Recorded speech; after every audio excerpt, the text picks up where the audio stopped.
The billion-dollar steakhouse industry is built on a lie. That food tastes better now than it did 50 years ago. Every chain restaurant abandoned the same 1970s secrets that made cheap cuts taste like premium beef. What ingredient did they remove that turned ordinary dinners into unforgettable experiences? Back in the 70s, steakhouses treated aging meat like a sacred ritual.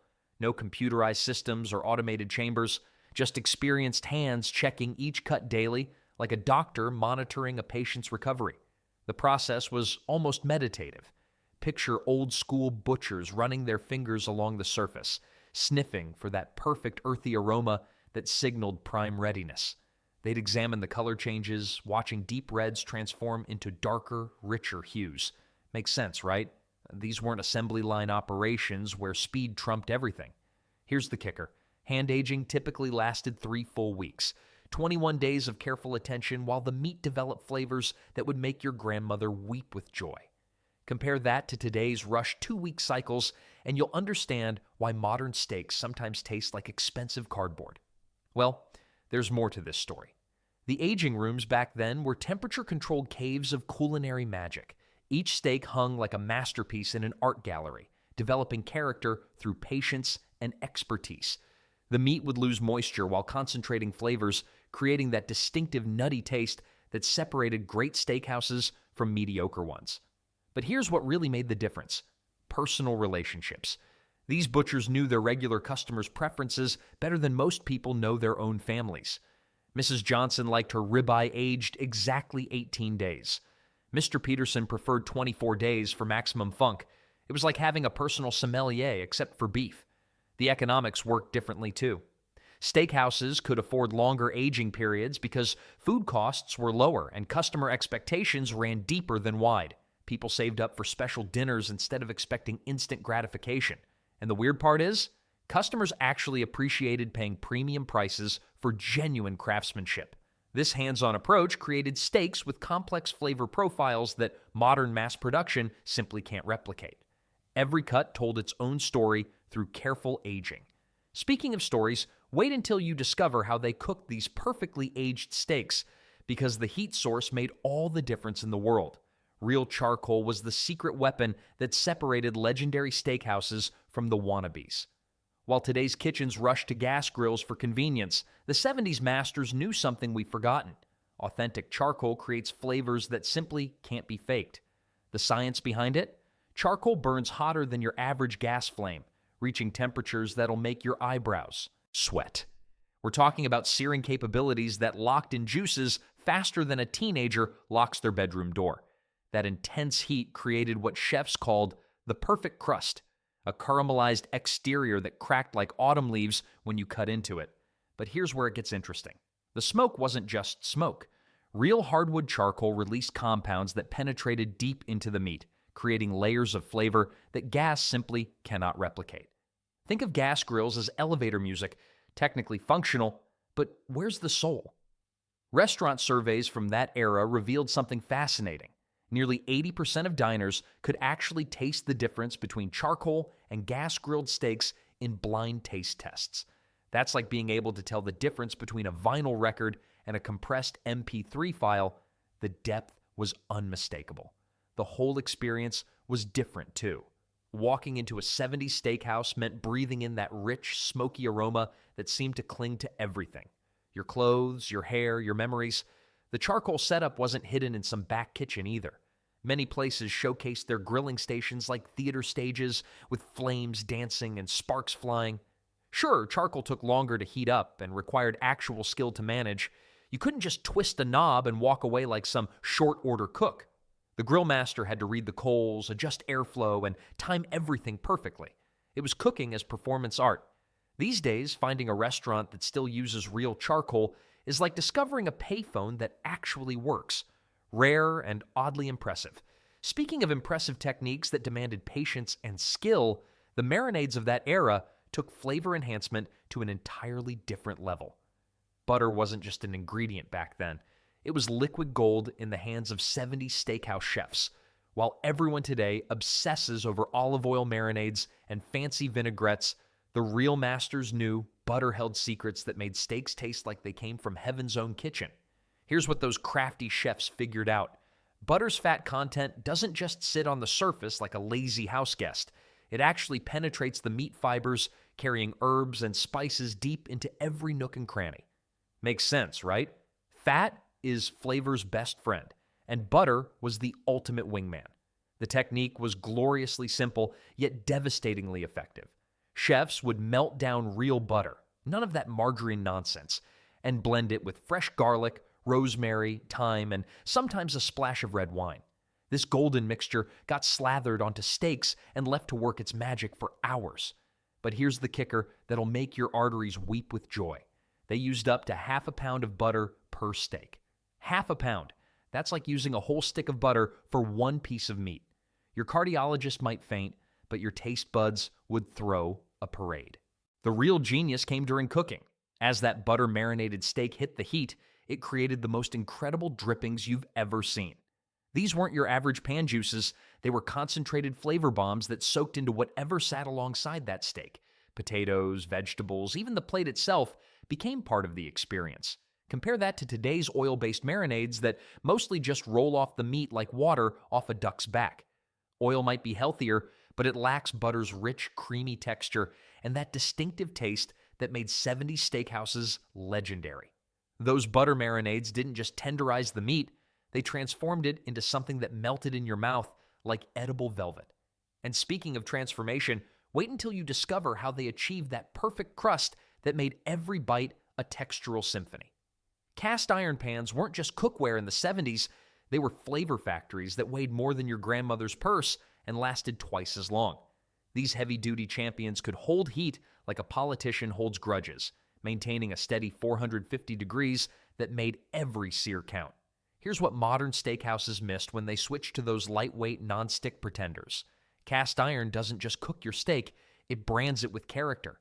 The metal actually gets better with age, developing a natural coating that's slicker than a used car salesman, but infinitely more trustworthy. Well, the science behind it is pretty straightforward. Cast iron distributes heat evenly across its entire surface, eliminating those annoying hot spots that turn parts of your steak into leather while leaving other sections practically mooing. When you slapped a ribeye onto one of these bad boys, you heard that satisfying sizzle that meant business was about to happen. But here's the kicker. Cast iron adds actual flavor to the meat. Those pans absorb decades of cooking oils, spices, and beef drippings, creating what chefs called seasoning. Think of it as edible history coating your dinner. Modern nonstick surfaces, they're about as flavorful as cardboard and half as durable. The weight factor played a crucial role too. A proper cast iron skillet forced cooks to slow down, to be deliberate with their movements. You couldn't just flip steaks around like pancakes at a diner. This deliberate pace meant better timing, better attention, and ultimately better steaks. Makes sense, right? When your cookware demands respect, you give it respect, and that translates directly to the quality of food coming out of the kitchen. These pans also retained heat long after leaving the stove, continuing to cook the steak perfectly while keeping it warm for service. No fancy warming lamps needed. Then there's the durability aspect that put modern cookware to shame. But even the toughest cast iron needed the right fuel to reach its full potential. Back in the 70s, ordering a steak wasn't just about the meat. The sauce? That was pure liquid gold, and every steakhouse had their secret weapon simmering in the kitchen. These weren't your grocery store squeeze bottles, folks. We're talking about sauces that took half a day to make properly. Chefs would start their béarnaise at dawn, whisking egg yolks like their reputation depended on it. Because honestly, it did. My uncle ran a little steakhouse in Chicago, and I swear his mushroom sauce recipe was locked up tighter than Fort Knox. 3 generations of family members begged for that formula. He took it to his grave, the stubborn old goat. But here's what made those sauces special. They were alive. Real butter, fresh herbs chopped by hand, wine that actually cost more than $5 a bottle. The chimichurri alone had 12 different ingredients, and each one served a purpose. No fillers, no shortcuts. Then there's the numbers game. Customer satisfaction surveys from that era showed a whopping 65% boost in happiness when restaurants made their sauces fresh. Makes sense, right? Your taste buds aren't stupid. They know the difference between real hollandaise and that powdered stuff. The funny thing is, these sauce masters treated their creations like fine perfume. A dash of this, a whisper of that. Some old-timer chefs could tell if their sauce was off by half a degree just by the smell. Talk about having superpowers. Today's steakhouses, most grab pre-made sauces from industrial suppliers. Sure, it's consistent and cost-effective, but it's about as exciting as watching paint dry. Where's the soul in that? Those homemade sauces weren't just condiments, they were the restaurant's signature, their calling card. Each recipe told a story, carried tradition, and made every single bite memorable. And speaking of memorable flavors, the real magic happened before that sauce ever touched your steak. The secret spice rubs these places used were absolutely legendary. Every steakhouse worth its salt had one thing in common back in the 70s, a secret spice rub recipe locked away tighter than Fort Knox. These weren't your grocery store seasonings thrown together on a whim. We're talking about carefully crafted blends that took months, sometimes years to perfect. The head chef would mix these concoctions himself, usually after hours when prying eyes couldn't steal the formula. Salt and pepper, that was just the foundation. Then came the real magic. Paprika for color, garlic powder for punch, maybe some onion powder and dried herbs. But here's where it gets interesting. Each steakhouse had its own twist. Some places added brown sugar for caramelization. Others threw in coffee grounds. Sounds crazy, but it worked like a charm.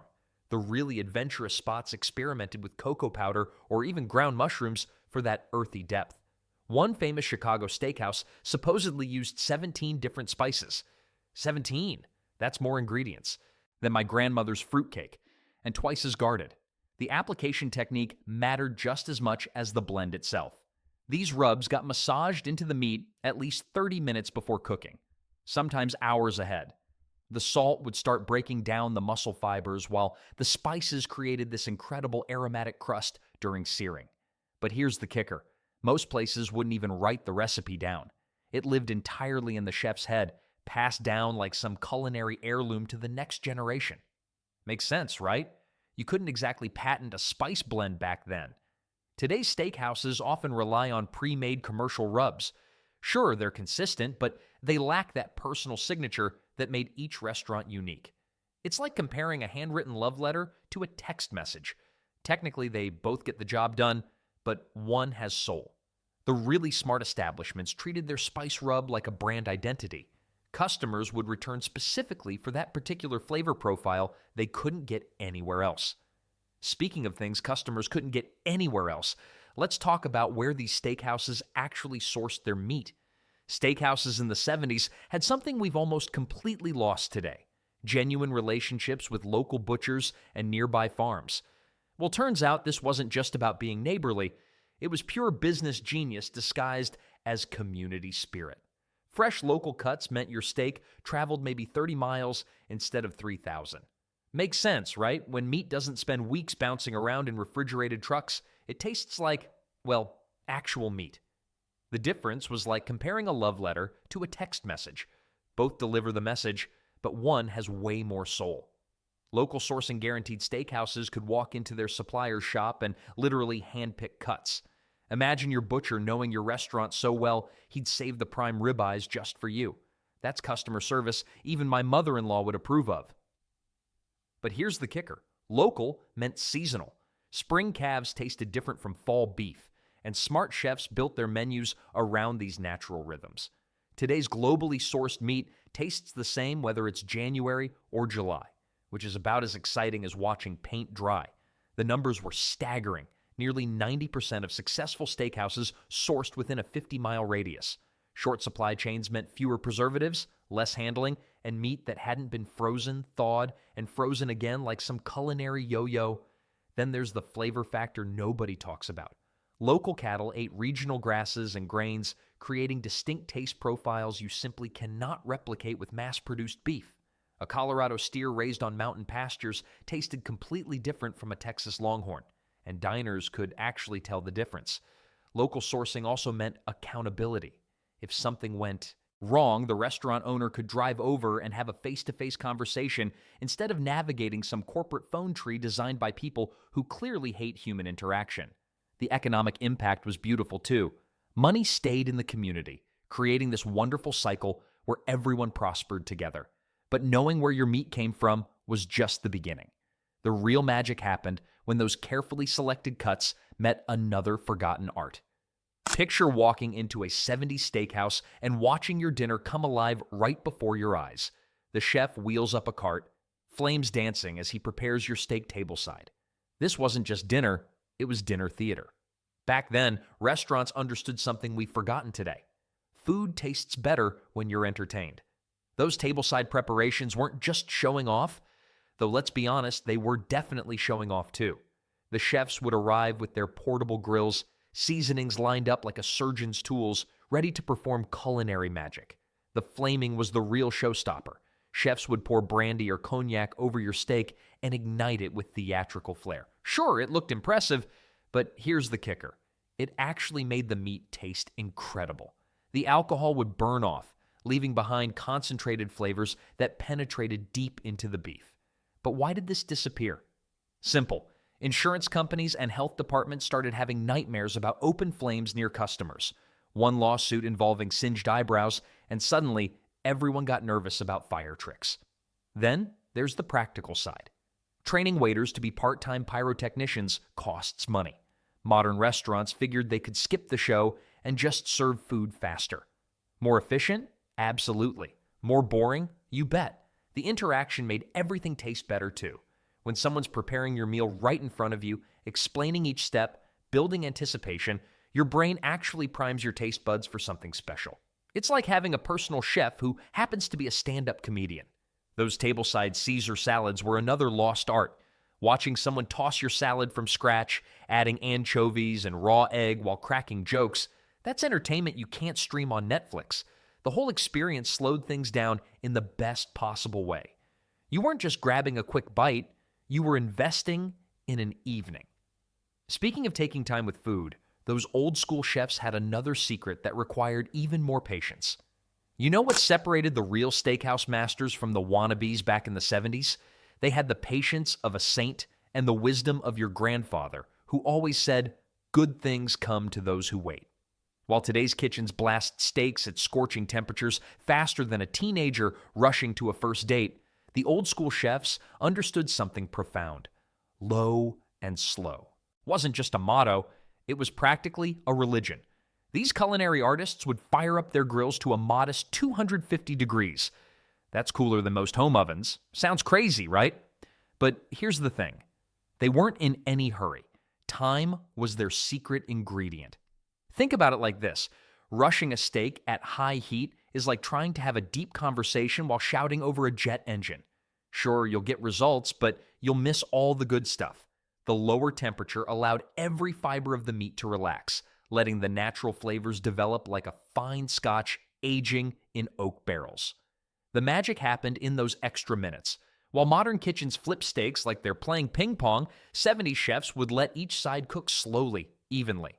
No charred exterior hiding a cold center. Just pure, consistent perfection from edge to edge. Well, there was another benefit nobody talks about.